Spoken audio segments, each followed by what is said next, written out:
सुप्रभात बच्चों। आज के इस वीडियो में हम पत्र लेखन सीखेंगे। बच्चों, पत्र लेखन दो प्रकार का होता है, औपचारिक पत्र और अनौपचारिक पत्र।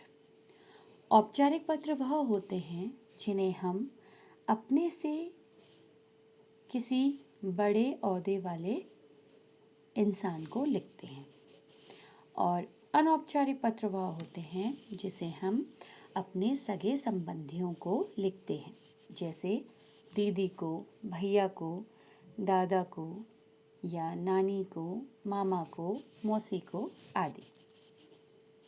आज हम औपचारिक पत्र के अंदर प्रार्थना पत्र लिखना सीखेंगे। जब हमें अपने विद्यालय से किसी आवश्यक कार्य से छुट्टी चाहिए होती है तो हम प्रार्थना पत्र लिखते हैं। वही हम आज सीखेंगे कि कैसे अवकाश हेतु प्रार्थना पत्र लिखा जाता है। सर्वप्रथम मैं आपको प्रार्थना पत्र का प्रारूप समझाती हूँ, फिर हम एक प्रार्थना पत्र लिखेंगे। बच्चों, प्रार्थना पत्र लिखने के लिए सबसे पहले जो शुरुआत हम करते हैं वह हम शुरू करते हैं सेवा में। सेवा में से हम शुरुआत करते हैं। उसके बाद हम पत्र स्कूल में प्रार्थना पत्र लिख रहे हैं तो अपने प्रधानाचार्य को लिखेंगे। फिर हम लिखते हैं प्रधानाचार्य महोदय। यहाँ पर एक बात आप ध्यान दीजिएगा, अगर आपके विद्यालय में प्रधानाचार्य कोई महिला है तो आप लिखेंगे प्रधानाचार्या और महोदया। फिर विद्यालय का नाम, उसके बाद आप अपने विद्यालय का नाम यहाँ लिखेंगे। उसके बाद स्थान जहाँ आप रहते हैं। फिर हम पत्र शुरू करने से पहले महोदय या महोदया, अगर पुरुष हैं तो आप महोदय लिखेंगे, आपके प्रधानाचार्य। अगर आपके स्कूल की प्रधानाचार्य जो है वो महिला हैं तो आप महोदया लिखेंगे। फिर हम अपने पत्र को शुरू करेंगे। सविनय निवेदन इस प्रकार है कि, इस वाक्य को हम लिखेंगे इस की के आगे, फिर हम वह वजह लिखेंगे जिसके लिए हमें छुट्टी चाहिए। जैसे आपका स्वास्थ्य ठीक नहीं है या आपके घर में कोई आवश्यक कार्य है इसलिए आपको छुट्टी चाहिए, तो आप वह यहाँ पर लिखेंगे। लेकिन एक बात का ध्यान रखना, प्रार्थना पत्र में बहुत बातों को छोटा करके और स्पष्ट लिखा जाता है, बहुत ज़्यादा लंबी कहानी नहीं बनाई जाती है।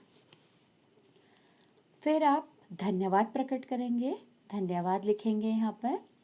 उसके बाद आपका आज्ञाकारी शिष्य, अगर जो इस पत्र को लिख रहा है वह लड़का है तो वह लिखेगा आपका आज्ञाकारी शिष्य।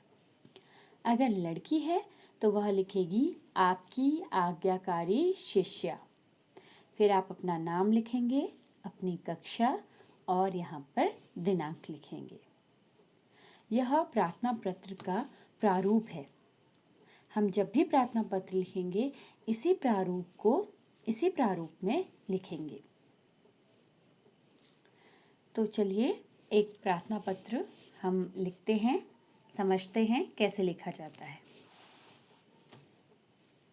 देखिए, सबसे पहले अब मैं यह प्रार्थना पत्र लिख रही हूँ 2 दिन की छुट्टी के लिए, 2 दिन के अवकाश हेतु में यह प्रार्थना पत्र लिख रही हूँ।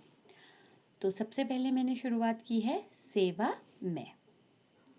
फिर आप लिखेंगे प्रधानाचार्य महोदय। आपको पता है हमारे स्कूल में जो प्रधानाचार्य है वह पुरुष है, तो हमने प्रधानाचार्य महोदय लिखा है। फिर हम अपने स्कूल का नाम लिखेंगे, आर्मी पब्लिक स्कूल। फिर स्थान का नाम रानीखेत। फिर हम अपना पत्र लिखना शुरू करेंगे और शुरुआत करेंगे महोदय। आप जब रानीखेत लिखेंगे उसके बाद एक पंक्ति छोड़ देंगे, फिर लिखना शुरू करेंगे महोदय। फिर हम शुरू करते हैं, सविनय निवेदन इस प्रकार है कि मेरा स्वास्थ्य खराब होने के कारण मैं विद्यालय आने में असमर्थ हूँ। यानी कि जो बच्चा यह पत्र लिख रहा है उसका स्वास्थ्य खराब है, तो वह उसमें लिख रहा है कि मेरा स्वास्थ्य खराब होने के कारण मैं विद्यालय आने में असमर्थ हूँ। अगर आपके घर में कुछ आवश्यक कार्य है, उसके लिए आपको छुट्टी चाहिए, तो आप लिखेंगे कि मेरे घर में आवश्यक कार्य होने के कारण मैं विद्यालय आने में असमर्थ हूँ। इस तरीके से लिखेंगे। फिर आप लिखेंगे अतः मुझे 2 दिन। अब आप दिनांक भी लिखेंगे, कौन कौन से 2 दिन की छुट्टी आपको चाहिए। मैंने यहाँ पे 15 सितंबर से 16 सितंबर यानी कि मुझे 15 और 16 सितंबर की छुट्टी चाहिए, तो वह लिखी है। आप जिस भी तारीख की छुट्टी आपको चाहिए आप वह लिखेंगे। तक का अवकाश प्रदान करने की कृपा करें।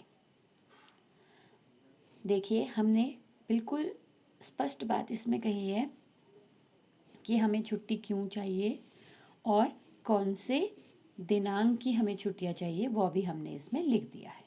अब हमारा पत्र समाप्त हो गया, हमारी बात समाप्त हो गई है। फिर हम धन्यवाद प्रकट करेंगे। धन्यवाद के बाद आप लिखेंगे आपका आज्ञाकारी शिष्य। मैंने यहाँ पे आपका आज्ञाकारी शिष्य लिखा है। अगर कोई लड़की इस पत्र को लिख रही है तो वह लिखेगी आपकी आज्ञाकारी शिष्या। यह पत्र मैंने हर्षित बिष्ट के नाम से लिखा है, इसीलिए मैंने आपका आज्ञाकारी शिष्य लिखा है। नाम हर्षित बिष्ट, कक्षा आपकी 3A, अगर आप ब में हैं तो 3B लिखेंगे, और दिनांक जिस दिन मैं यह पत्र लिख रही हूँ तो वह दिनांक भी मैंने यहाँ पर लिखी है। इस तरीके से हमारा प्रार्थना पत्र पूरा हो गया। आप सभी बच्चों को यह पत्र समझ में आया होगा, ऐसा मैं आशा करती हूँ।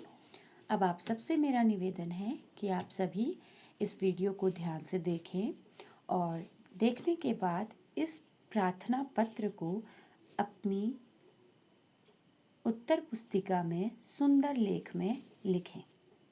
धन्यवाद।